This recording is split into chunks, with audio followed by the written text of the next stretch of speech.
What is the systematic name for the compound? Here is the formula. We need to come up with the correct names. So we need to determine which one of the 5 choices is the correct name for this formula, for this compound. So first, let's take a look. This is iron, and here, this polyatomic ion is phosphate.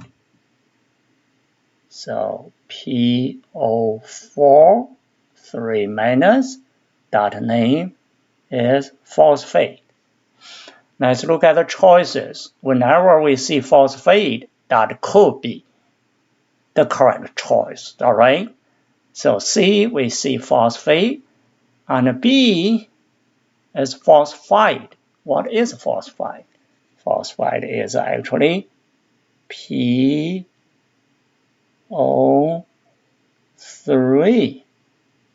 3 minus. So that is phosphite. And of course, in this formula, we don't have PO3, so therefore phosphite is incorrect. B is out. That's another phosphite. Even though it's diphosphide, doesn't matter. That is out. And E is also phosphite, that's out. So now it's only possible for C or D to be the correct answer, okay? What's the difference between C and D?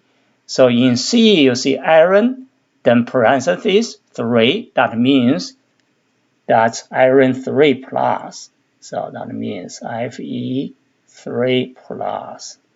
And here, the iron 2, that means Fe2 plus. All right? Okay? Knowing those is very important. Then, we need to determine what charge of the iron here in this formula. All right? So if we look at this formula here again, we already know phosphate carries 3 negative. Then we have 2 phosphate, that should be negative 6. All right?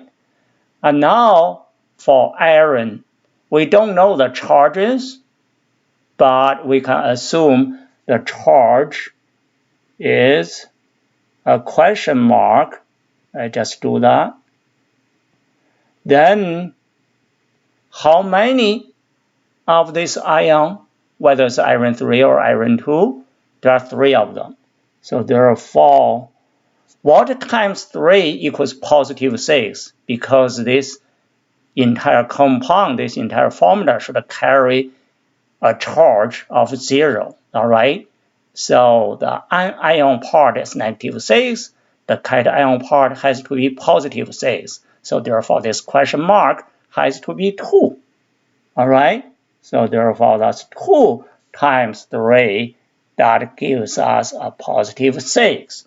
So therefore this charge, the ion in this formula is Fe2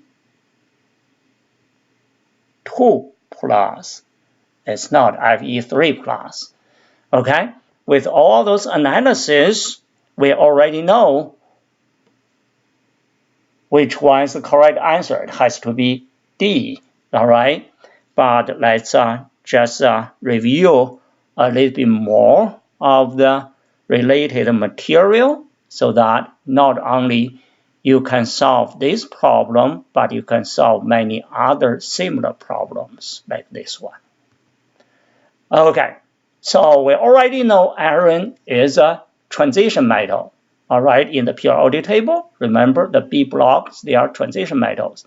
And many transition metals, unlike the main group metals, they don't just have a single cation.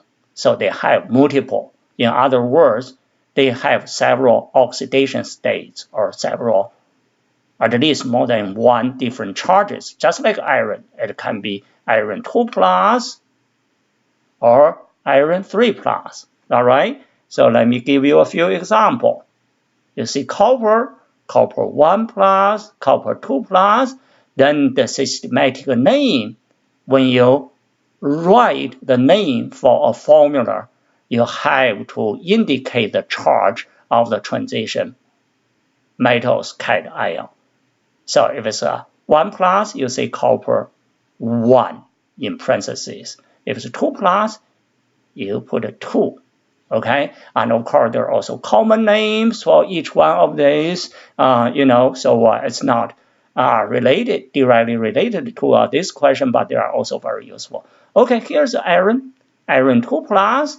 Then we say iron 2 in parentheses, and that's called actually ferrous. Whenever you hear ferrous, it means iron 2 plus. And then iron 3 plus, again, you will indicate the charge in parentheses, and the name for iron 3, that's also called that cation, that's also called ferric. Okay, so now obviously the answer is D. Okay, it's we already determined the charge here should be 2 plus, and then we need to use